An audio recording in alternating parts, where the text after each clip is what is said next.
que vieram só agora ao segundo culto, portanto, têm chegado rapidamente. E vamos dar início, depois, a este culto de pregação, cantando em honra ao Senhor nosso Deus no hino número 100. Número 100, e vamos fazer de pé aqueles que puderem.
Senhor Jesus para cada um de nós.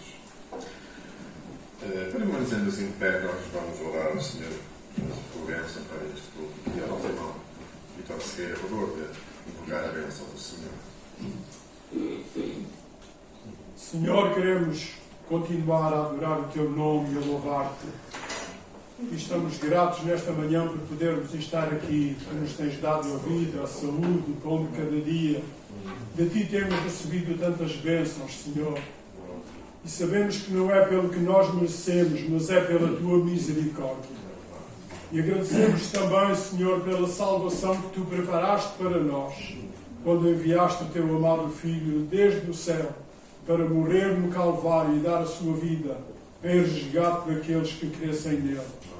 E Te agradecemos, Senhor, porque está aqui nesta manhã um grupo de homens e mulheres que creram no Teu amado Filho, creram no Teu amor e na Tua misericórdia para conosco. E dessa maneira as suas almas foram lavadas e remidas no sangue de Jesus. E por isso temos acesso à vida eterna. E esperamos esse dia, Senhor, quando vamos estar contigo lá no céu, num lugar que Jesus Cristo foi preparado para nós. Pedimos, Senhor, que nesta manhã continues conosco e que a Tua palavra que vamos ouvir possa tocar os nossos corações, Senhor. Nós precisamos aprender melhor as Tuas leis para sabermos como devemos conduzir-nos neste mundo de pecado, neste mundo onde vive uma sociedade corrompida cada vez mais. Pedimos, Senhor, que nos ajudes a conhecer a Tua vontade, para dessa maneira podermos agradar-Te a Ti e ao Espírito Santo, e que não causemos escândalo na igreja, nem tristeza para Ti, Senhor. Vem, pois, estar connosco, e que se está aqui alguma pessoa que ainda Te não conhece, ou mesmo está vivendo em aflição e dor, toca nesta manhã na sua vida, Senhor, no seu coração, para que possam encontrar em Ti alívio para as suas dores, para as suas necessidades. Nós Te pedimos no nome de Jesus. Deixem sentar-vos. Nesta altura do culto, como é hábito, nós fazemos os anúncios. Mas, como não há nada de novo, então lembro os pedidos de oração, que foram os irmãos, cujos nomes devem estar neste momento a ser projetados pelo Miguel. Vamos continuar a orar. Relativamente ao nosso irmão Joaquim Oliveira, nosso irmão ontem preferia palavras que não se distinguia, não se percebiam, como estava dizendo, e então foi de novo ao hospital, fez um ataque, mas teve algo para ter para casa. Graças ao Senhor. Vamos continuar a orar pelo nosso querido irmão Joaquim Oliveira. Então, prosseguindo assim o nosso culto, nós vamos ter uma participação. Depois eu fazer a desinfecção aqui. A Lídia vai fazer.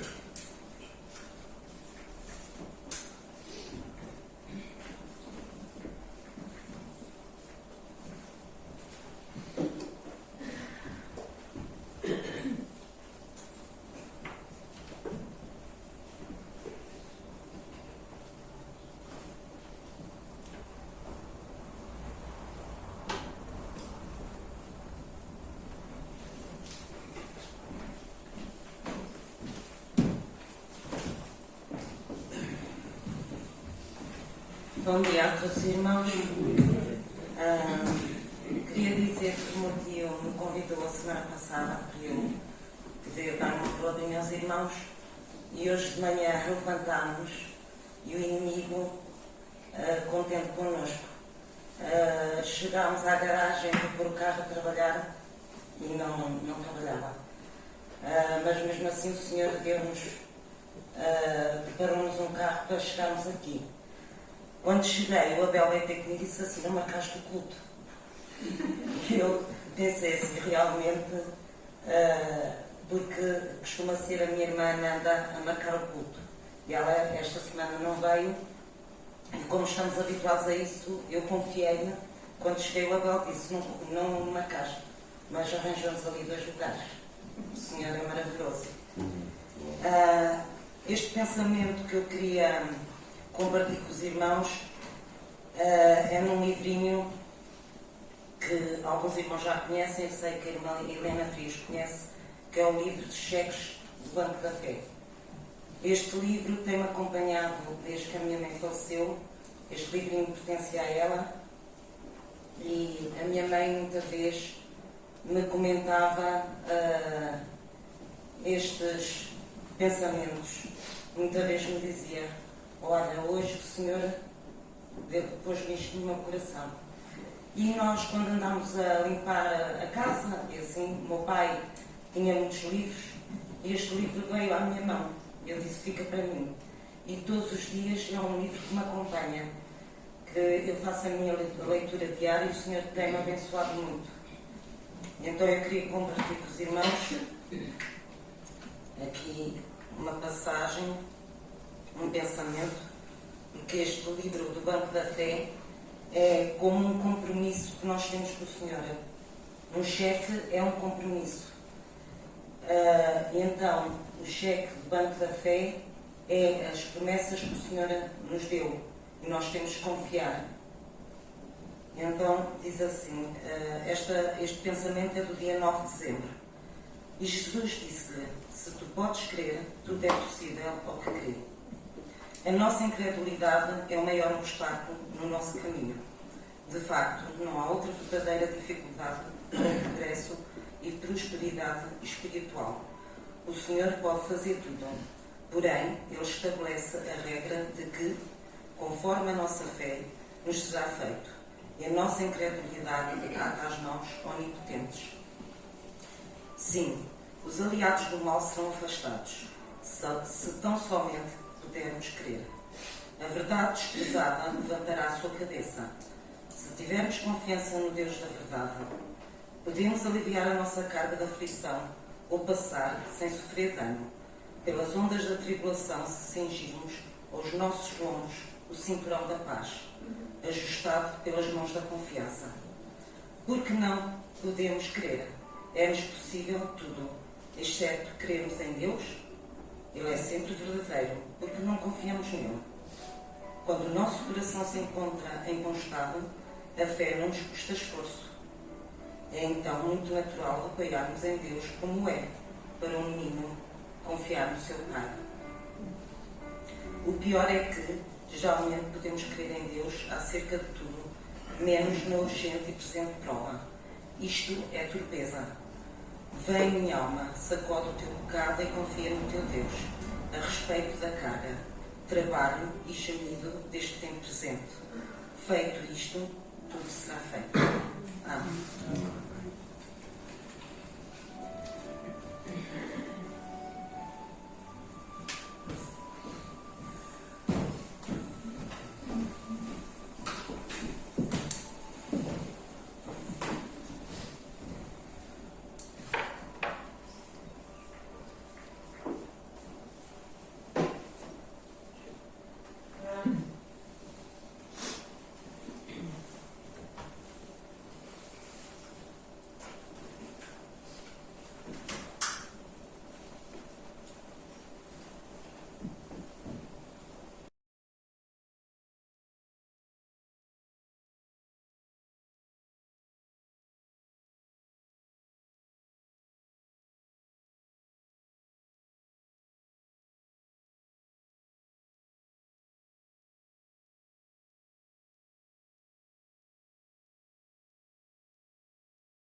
começamos novamente a ver os nossos rostos e assim desta forma podemos partilhar a palavra do Senhor. Pois eu tenho-vos a dizer que quando fui para a Guiné, minha mãe ofereceu-me o livro de cheques do Banco da Fé e escreveu na contracapa dizendo assim: 1000 cairão à tua direita, 10.000 à tua esquerda, mas tu não serás atingido. E pela graça de Deus não fui atingido. Este livro acompanhou-me e acompanha-me ainda. Já tenho lá a nova versão. Esta que a Lídia leu é velha, é inicial, mas tem conteúdos maravilhosos. Em cada dia que passa, nós temos ali um manancial, um bom pensamento. Apesar de eu houveram 2 livros que eu levei comigo para a Guiné. Foi a Bíblia e aquele livro. E se aquele livro eu diariamente o lia, a palavra de Deus também, mas não era tão assíduo às vezes com a palavra de Deus, porque não tinha hipótese para isso. Mas aquele livro tinha. Era um versículo e o seu pensamento ajudava-me imenso. Meus irmãos, nós estamos 8 dias depois, ou 7 dias depois da Páscoa. Eu não quero de maneira nenhuma falar sobre o que se passou há 7 dias atrás, no domingo passado, em que a cristandade celebrou, sem dúvida nenhuma, uma Páscoa que, em princípio, não é a nossa Páscoa. Diz-nos que Paulo diz que a nossa Páscoa é Cristo. E a Páscoa que o mundo celebra não tem Cristo. E eu fico alarmado quando vejo tantas pessoas preocupadas em comprarem os ovos da Páscoa, em falarem nos coelhinhos da Páscoa. Eu tive a felicidade da minha filha e neta passarem cá a Páscoa connosco. Então a minha neta encheu uma casa de coelhos, feitos por ela, pendurados. Eu só via coelhos por tudo quanto era sítio. Eu dizia assim: então lá, mas os coelhos estão todos de costas virados para mim. É por causa do rabinho que ela pôs lá algodão, qualquer coisa assim, que para serem fofinhos. Mas eu tive que explicar algo assim, mais leve, para que ela compreendesse que a Páscoa não são os coelhos. A Páscoa cristã foi começada assim: há a Páscoa judaica e há a Páscoa cristã. Mas a Páscoa cristã foi começada não com o sacrifício de Cristo e o que simbolizava, mas sim com umas ofertas. Havia sim um sacrifício, fala-se sobre o sacrifício, mas depois há aqui uma mistura, um folclore de paganismo que é impressionante. E isso começou logo no princípio da Igreja. A Páscoa cristã começou a ter então os ovos e os coelhos, que é como, se os irmãos quiserem ver, é uma ideologia à deusa da fertilidade. Os coelhos são um símbolo de fertilidade e os ovos do início de uma vida. Não é nada disto que a Páscoa representa. E por isso eu queria levar-vos a lermos somente agora um versículo. Um versículo que se encontra em João, no capítulo 1, e o verso 29. Evangelho de João, capítulo 1 e verso 29. No dia seguinte, João viu a Jesus, que vinha para ele, e disse: Eis o Cordeiro de Deus, que tira o pecado do mundo. Nós vamos ler mais da palavra de Deus. Mas quero que fiquemos com este versículo que é tão nosso conhecido e que tem servido de tanta vez nós olharmos para ele, para este versículo e dizermos: ah, sim, o Senhor Jesus é o Cordeiro de Deus. Mas eu queria esta manhã, àqueles que possam não saber, porque isto é uma palavra tão conhecida, que todos aqueles, tenho aqui certeza absoluta, irmãos, que estão fartos de conhecer esta palavra, de saber o que é que representa. Mas por amor àqueles que talvez não saibam mesmo o que é quer dizer isto, o Cordeiro de Deus, quem era o Cordeiro de Deus? Sabem que este versículo também é usado pelos universalistas para dizerem o seguinte: no fim, maus e bons, todos se vão salvar. Sabe porquê? Porque diz que o Cordeiro de Deus tira o pecado do mundo. Ora, se ele tira o pecado do mundo, o mundo fica sem pecado, então todas as pessoas se salvam. Esta é a ideologia. É a ideia dos universalistas.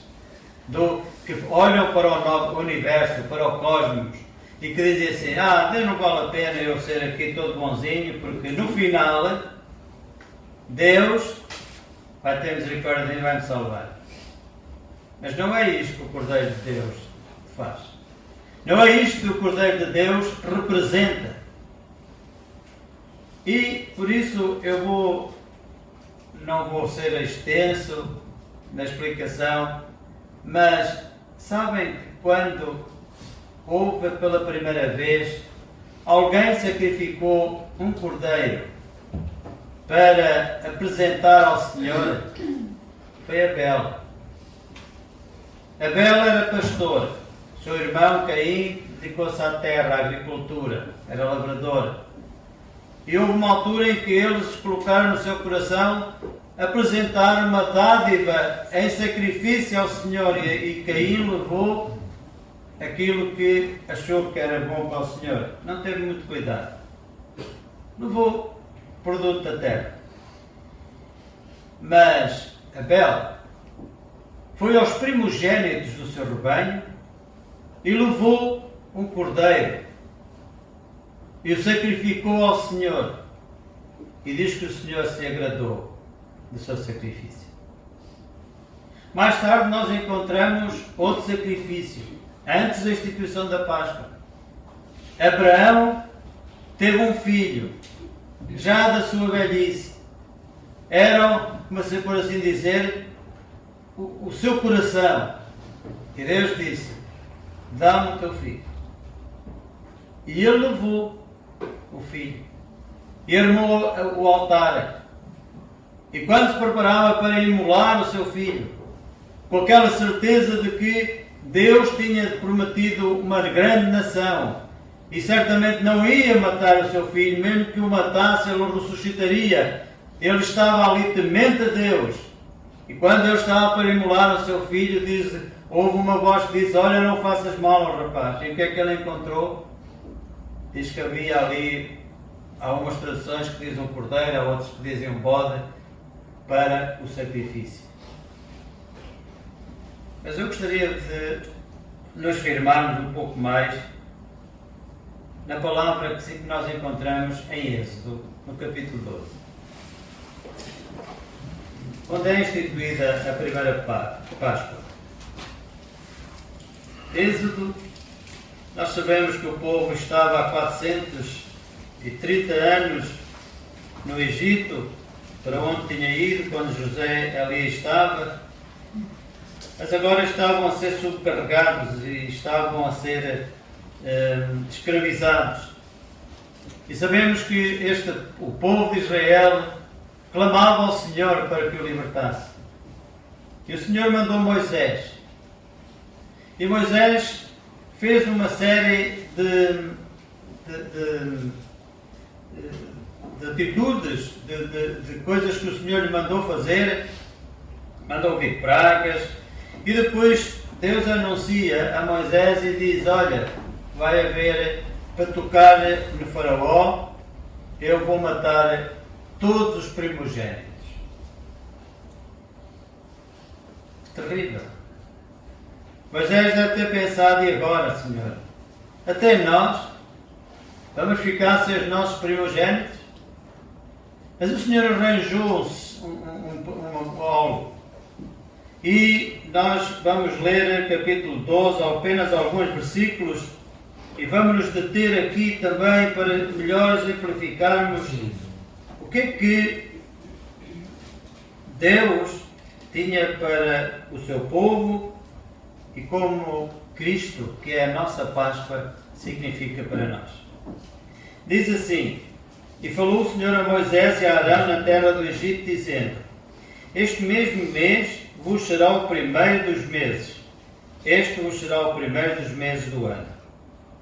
Falai a toda a congregação de Israel, dizendo: Aos 10 deste mês, tome cada um para si um cordeiro, segundo as casas dos pais, um cordeiro para cada casa.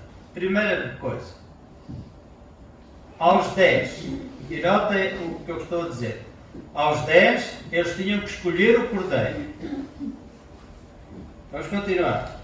Depois diz: Se a família for pequena para um cordeiro, então tome um só pelo seu vizinho, perto de sua casa, conforme o número das almas, conforme o comer de cada um, fareis a conta para o cordeiro. O cordeiro, notem, ou o cabrito, será sem mácula, um macho de 1 ano, o qual comereis das ovelhas e das cabras, e o guardareis até ao 14º dia deste mês, e todo o ajuntamento da congregação de Israel o sacrificará à tarde. Então o cordeiro era escolhido, tinha que ser sem mácula, isto é, não tinha defeito nenhum, não podia ser cego, nem coxo, nem estar doente. O pastor tinha que conhecer bem o animal do seu rebanho. Noutras partes nós lemos que eram realmente os primogênitos do rebanho, que eram os mais novos. Vejam que aqui diz que ele não teria mais de 1 ano. Há outros pensamentos que diz que ele poderia ter entre 12 a 24 meses, mais não. Portanto, era tenro. E diz que durante 4 dias o guardava. E só ao 14º dia é que o iam sacrificar e à tarde. E nós sabemos o que é que aconteceu com o Senhor Jesus. Este o qual João dizia que era o Cordeiro de Deus. Vemos que ele foi julgado sumariamente, sem provas algumas, foi condenado. E diz que às 3 horas da tarde ele inclinou a cabeça e consumou o seu sacrifício. À tarde era quando eles matavam o cordeiro e este cordeiro era imolado e era sacrificado. Mas depois este continuava, não ficava por aqui. E diz, verso 7: E tomarão do sangue e pô-lo-ão em ambas as ombreiras e na verga da porta, nas casas em que o comerem. Naquela noite comerão carne assada no fogo, com pães asmos, com ervas amargosas e a comerão.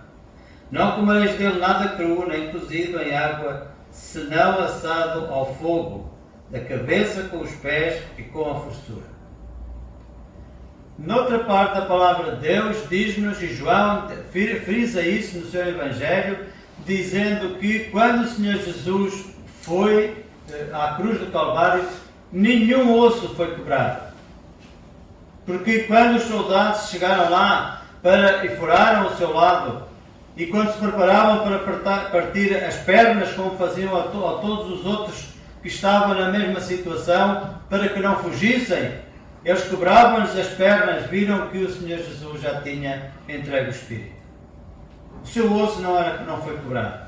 E deste cabrito, quando ele era oferecido, e nesta Páscoa, nesta instituição da primeira Páscoa, em que ele é apresentado, notem que o cabrito não podia ser nem comido cru, não podia ser cozido em água, mas ele tinha que ser assado no fogo. Eu só conheço uma forma, e nós aqui conhecemos bem essa forma, porque estamos bem perto aqui da Mealhada, não é? Ninguém parte o leitão, as pernas ao leitão, nasci, o leitão é assado, desde a cabeça até aos pés, com as patas, metido no espeto. É ser desta forma. Foi desta forma que eles fizeram o mesmo. Na chama, no fogo, eles assaram o cabrito, digamos, no espeto. Cristo também foi pregado numa madeira, numa cruz, e ficou ali até entregar a sua vida. É interessante que também o significado de Páscoa, não sei se os irmãos sabem, o significado da Páscoa quer dizer passar por cima, com o sentido de poupar. Passarmos por cima. Ora, isto não era normal no Império Romano, que eles, quando as legiões se deslocavam, faziam uma estrada. Normalmente, aqueles que fizeram a vida militar sabem o que é fazer uma frente, marchar numa frente de 6, não é? 6, 8, 10. Eu, por acaso, na despedida que fizemos na Guiné, íamos com uma frente de 10. Foi um descalabro. Porque aquele que tem que ficar quietinho ainda andava. Então quer dizer que o outro do 10º tinha que dar uma volta maior. Quando aquilo acabou, ainda ele vinha lá atrás. Quer dizer, o da ponta que sabia estar quieto, que estava a andar, o outro lá de baixo nunca mais chegava, não é? Mas uma coisa é certa: as legiões romanas, eles marchavam e por tudo por onde passavam, diz que ficava tudo arrasado, queimado, destruído. A Páscoa não diz isso. Vemos aqui que eles foram instruídos a colocar o sangue daquele cordeiro que eles tinham imolado, sacrificado, para comerem naquela Páscoa. Diz que o Senhor Deus passou por eles, poupou as suas vidas. Porquê? Porque nas ombreiras e no umbral da porta, das colunas e em cima, havia o sangue do cordeiro. E por isso foram poupados todos quantos estavam dentro das casas. Todos quantos estavam recolhidos. E se nós continuássemos a ler, nós leríamos que Faraó se levantou e havia pranto em cada casa no Egito. Cada primogênito tinha sido morto. Cada animal, até dos próprios animais, como nós lemos, o primogênito tinha sido morto. Deus, por eles, não passou por cima. Porque eles não estavam protegidos pelo sangue nas ombreiras das suas portas. Mas o povo estava. O povo de Deus cumpriu. E por isso isto mostra-nos que Deus não poupou os primogênitos do Egito, mas Deus poupou todo aquele que se abrigou sob o sangue do Cordeiro. É por isso que esta expressão aqui nós encontramos em João e que lemos: eis o Cordeiro de Deus. Porquê que ele era o Cordeiro de Deus? Quem tinha dito isto a João Batista? Ele mesmo diz nesta passagem que o Espírito o tinha informado. Todos nós sabemos que João Batista era primo do Senhor Jesus. Tinham uma diferença de 6 meses. Porque quando Maria se achou grávida, ela foi ter com a sua prima, que já estava há 6 meses também. E diz-nos naquela palavra que o feto, a criança que estava no ventre de Isabel, de sua prima, deu um pulo quando Maria se aproximou. Portanto, talvez eles depois tivessem tido contacto. João Batista terá falado com o primo antes do Senhor Jesus começar o seu ministério. Mas ele não sabia que ele era o Cordeiro de Deus. Ele a única coisa sabia que era a voz do que clama no deserto para endireitar a vereda do Senhor. Isto era o que João Batista sabia. Mas uma coisa João Batista ficou a saber. Porque se nós lermos em João, como no nosso texto, lermos que João testificou no verso 32, dizendo: eu vi o Espírito descer do céu como uma pomba e repousar sobre ele. E diz: mas eu não o conhecia. Mas o que me mandou a batizar com água, esse me disse: sobre aquele que vires descer o Espírito e sobre ele repousar, esse é o que batiza com o Espírito Santo. E eu vi e tenho testificado que este é o Filho de Deus. Eis o Cordeiro de Deus. Cristo é, sem dúvida, o Cordeiro de Deus. E o Espírito Santo, irmãos, tem uma ação tremenda em todo este assunto. Nós sabemos que no princípio, quando tudo era um caos, diz que o Espírito de Deus pairava sobre as águas.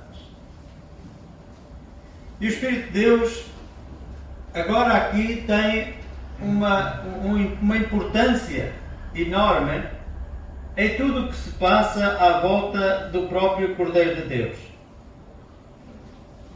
Reparem, nós não vamos ler a concessão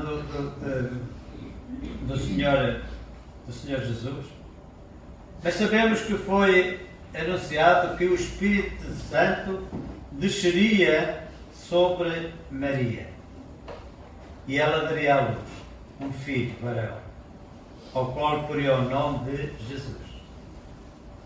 Depois nós encontramos aqui João Batista é informado pelo Espírito Santo de quem é Jesus. Olha, aquele a quem pousaram aquela pomba, esse é o Cordeiro de Deus. Esse é o Filho de Deus.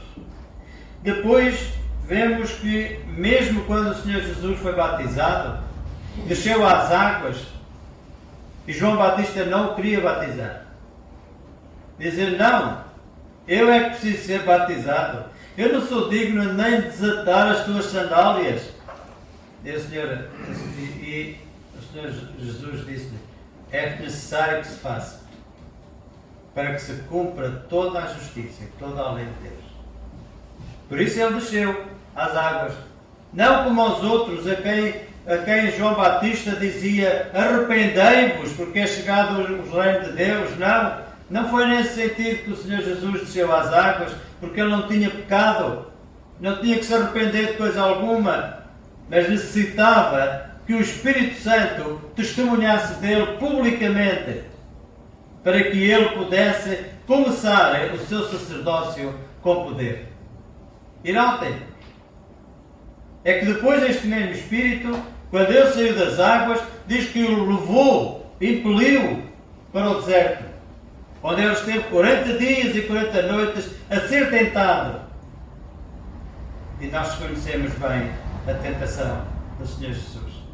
Foi o Espírito Santo. E é por isso, minhas irmãs e meus irmãos, que nós não podemos nem conseguimos fazer nada neste mundo para a obra do Senhor. Por mais que nós possamos ter conhecimentos, por mais que nós possamos ter força, habilidade, tudo quanto fizermos, seja com o auxílio da unção do Espírito Santo nas nossas vidas. Neste mesmo sítio, onde nós estamos reunidos, fizeram-se muitos cenários para o 1º de Maio.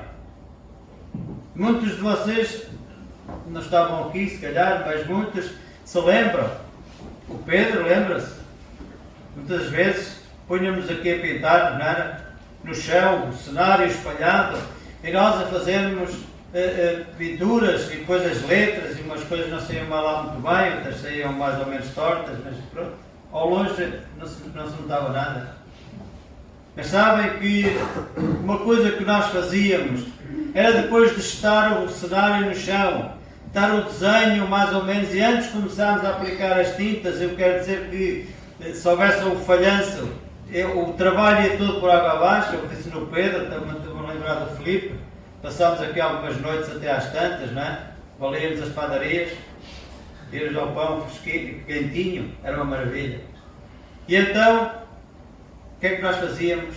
Orávamos ao Senhor, para que o Senhor, o Espírito de Deus, nos ajudasse a fazer aquilo que estávamos a fazer para Ele. Ninguém, por mais habilidoso que seja, pode fazer coisa alguma neste mundo se não tiver a unção do Espírito Santo. Nem o próprio Senhor Jesus. Achado na forma humana, Ele que era o princípio de todas as coisas, e que todas as coisas foram criadas por Ele e para Ele. Até Ele necessitou que o Espírito Santo descesse sobre Ele para lhe dar poder no seu sacerdócio. Meus irmãos,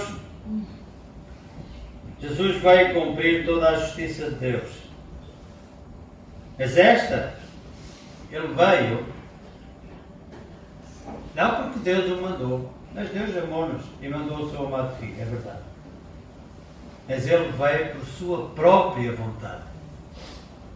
Não foi só Deus que nos amou. Jesus também nos amou e nos ama.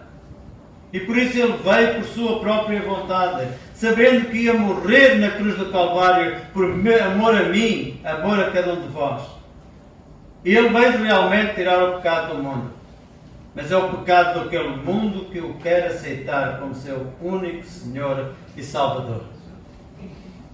Ele é o Cordeiro de Deus. E no seu precioso sangue nós estamos protegidos. Ele é a nossa Páscoa. Porque Ele passa por cima das nossas iniquidades, passa por cima dos nossos pecados e os apaga, os lava e nos purifica. Nós já ouvimos isso nas orações da primeira reunião. Também, porquê que o Espírito Santo baixou sob aquela forma corpórea de uma pomba? Mais tarde nós vemos que este mesmo Espírito baixou e veio, foi quando o Senhor Jesus foi elevado aos céus e depois ressurreto, e 40 dias depois veio o Espírito Santo, no Pentecostes. E foram vistas línguas de fogo, como línguas de fogo repartidas entre as pessoas que estavam ali. A manifestação de outra forma do Espírito Santo. Mas aqui foi numa pomba. E é interessante que a pomba era utilizada para o sacrifício para perdão dos pecados. E alguém pode estar a pensar, mas o Senhor Jesus não tinha pecado, não precisava disso. Mas quando esta pomba, o que ela representa? É que uma pomba, normalmente, nos representa bondade, inocência e serenidade. Eu vim agora para aqui e estavam um bando de pombas ali em cima de um telhado, uns em cima dos carros e outros em cima de um telhado. E era a serenidade com que elas estavam. Quando nós olhamos para uma pomba, olhamos que ela foge de nós, a não ser que a gente já esteja habituada a gente estar a comer, é que ela vem mais perto, mas é a bondade de um animal. Isso manifesta a forma do Senhor Jesus. Ele também foi bondoso, gentil para com todos aqueles que lidaram com ele, inocente e manso, humilde de coração, Tudo isto nós encontramos na pessoa do Senhor Jesus. E é por isso que Ele poderia ser não somente o Cordeiro de Deus, mas também aquela pomba que podia ser oferecida em sacrifício pelos nossos pecados. Assim como Jesus, meus irmãos, como eu disse há pouco, também nós necessitamos da unção do Espírito Santo para a nossa vida espiritual e serviço na seara do Rei, que é este mundo, onde nós temos uma seara branca a necessitar de salvação.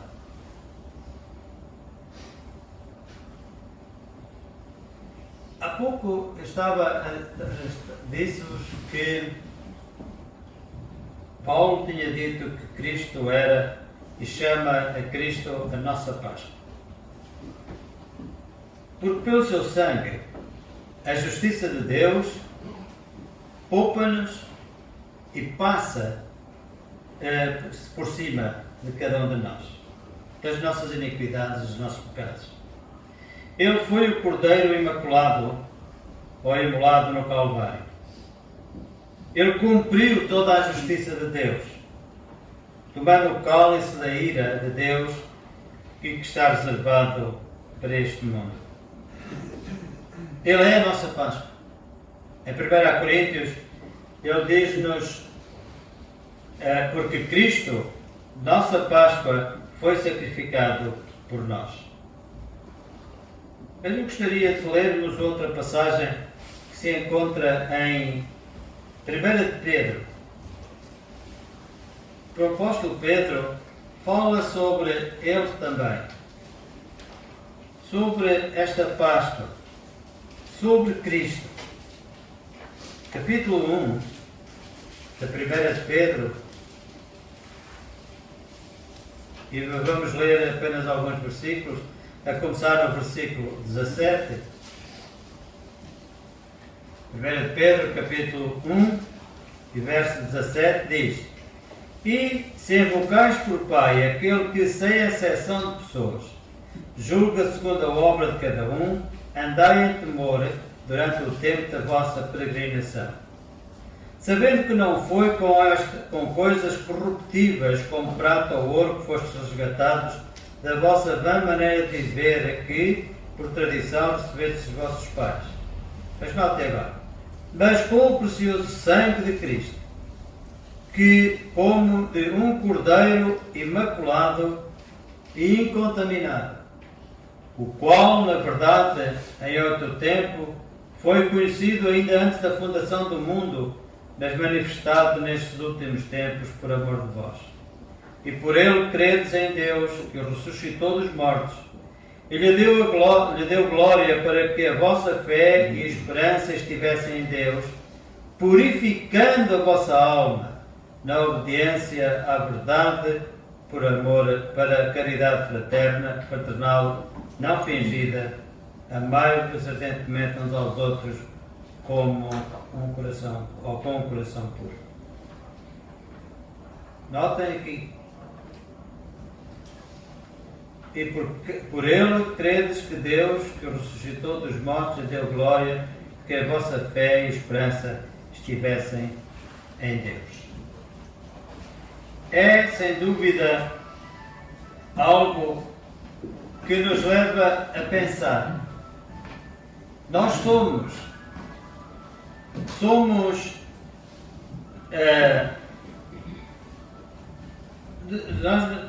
nós necessitamos nos apropriar bem do Cordeiro de Deus. Não é de outra forma. Não é dizermos: sim, eu aceito, sei que sim, Cristo morreu por os nossos pecados. Sim, Ele que morreu por os nossos pecados. Ele entregou-se, mas como Cordeiro, para que se cumprisse a justiça de Deus. Primeiro era para os animais, mas depois diz-nos, noutra parte da palavra de Deus, nós não temos tempo para estar a detalhar tudo, mas noutras partes de Deus nos diz que este Cordeiro de Deus foi imolado em representação, quer dizer, de uma vez por todas. O sacerdote entrava diariamente para sacrificar no templo, pelo pecado de alguém. Mas Cristo, como o Cordeiro de Deus, foi de uma vez por todas, fez um sacrifício que prevalece e permanece até hoje. E desta forma, nós precisamos nos apropriar deste Cordeiro de Deus para sermos poupados da justiça de Deus. Não basta nós sermos só bonzinhos. Não basta nós pensarmos como os universalistas. Deus, o Cordeiro de Deus, tira o pecado do mundo, então eu sou salvo de qualquer forma. Posso continuar na idolatria. Posso continuar a adorar imagens de escultura. Posso continuar a agarrar no coelhinho da Páscoa. De comer os ovos da Páscoa, de chocolate, eu gosto também. Pelo menos eu do ovo. Tem o chocolate. Mas na verdade nada disto. Nada disto nos protege. Porque o único que nos protege e que passa por cima de todas as nossas maldades é o sangue do Senhor Jesus. O sangue do Cordeiro de Deus. E por isso nós somos poupados da justiça de Deus. Muitos pensam que o Senhor Jesus diz: bom, se eu vos libertar, verdadeiramente sereis livres. É verdade. Eu vim e se vocês confiarem, eu protejo-vos. É verdade. Mas nós estamos no mundo. E o Senhor Jesus também disse: no mundo 3 aflições. Mas também disse: tem de bom ânimo. Eu venci o mundo. Agora, poupar-nos da justiça de Deus, só o sangue do Senhor Jesus. É Ele que nos cobre. É Ele que encobre, que apaga e que nos coloca perante Deus como se nunca tivéssemos pecado. Porque o sangue do Senhor Jesus está ali. Assim como estava nas ombreiras das portas no Egito, e Deus passou por cima e não matou os primogênitos do povo de Deus, também o sangue de Jesus está sobre a minha vida, está sobre a vossa vida, e a justiça de Deus passará por cima e nós seremos poupados. Esta é a nossa Páscoa, Cristo. Mas também para apropriarmos do Cordeiro de Deus, para sermos justificados pelo sangue do Cordeiro, para sermos santificados e lavados, que é aquilo que nós lemos, versículo 22 de 1 de Pedro, diz: purificando as vossas almas na obediência da verdade, para caridade fraternal não fingida, amai-vos ardentemente uns aos outros com um coração puro, sendo de novo gerados, não de semente corruptível, mas da incorruptível, pela palavra de Deus viva que permanece para sempre. Isto é santificação. Isto é amor. Isto é nós sermos lavados dos nossos pecados. Mas irmãos, que cada um possa compreender o significado e a importância do Cordeiro de Deus, não somente na história universal e na vida de cada um. Páscoa não são ovos, nem coelhos, nem etc. Páscoa é o sacrifício de Jesus como nosso Salvador. Pela fé, compreendemos,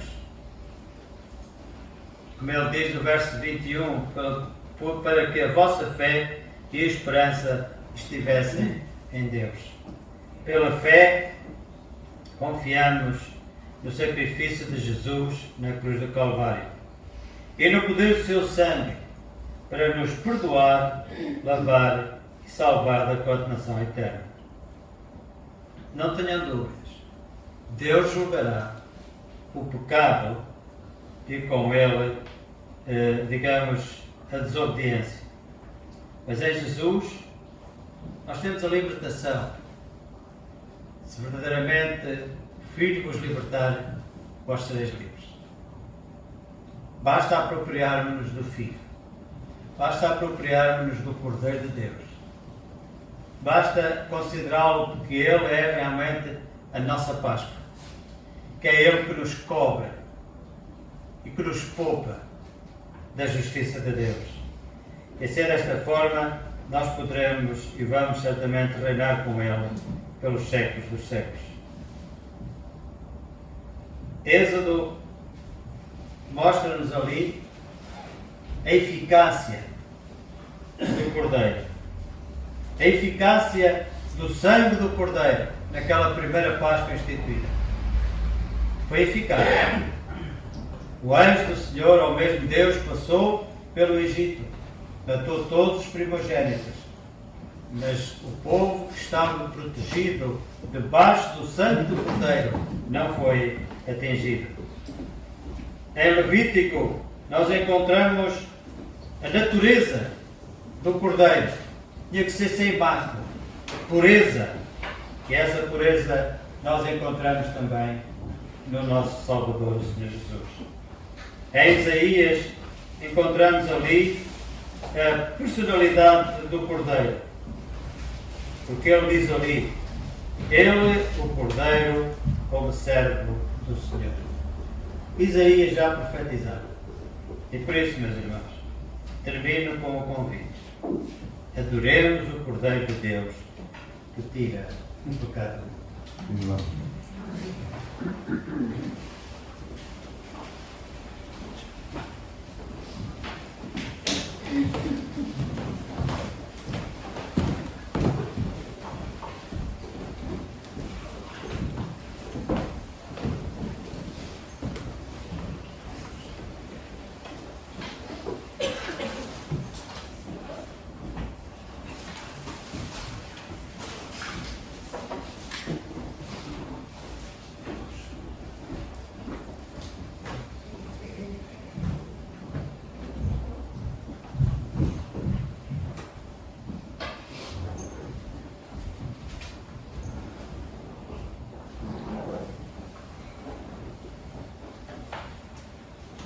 Obrigado, Dom Henrique, pela palavra que o Senhor confiou para nós aqui, na Igreja em Coimbra. Realmente estamos muito gratos ao Senhor pela sua palavra, pela exposição, que acabamos de ouvir acerca da mesma.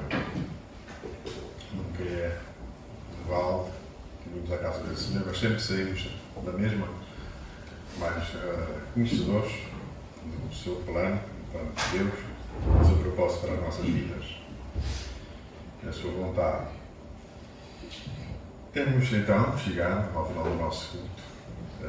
No próximo domingo, o culto será da responsabilidade dos nossos jovens. Portanto, agora desejo a vós todos o resto de um bom dia, um bom domingo e uma boa semana. E tudo será assim concretizado com a ajuda, sem dúvida, imprescindível do nosso Deus. Vamos ficar de pé. E ele vamos agradecer os momentos preciosos que temos passado esta manhã, na sua presença, louvando, adorando, bendizendo o seu santo, excelso e glorioso nome.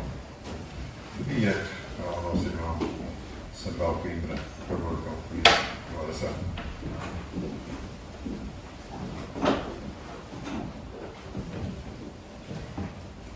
Obrigado, Pai, por mais uma vez estamos aqui na tua presença, por este tempo que nós passamos aqui a louvar-te e a adorar.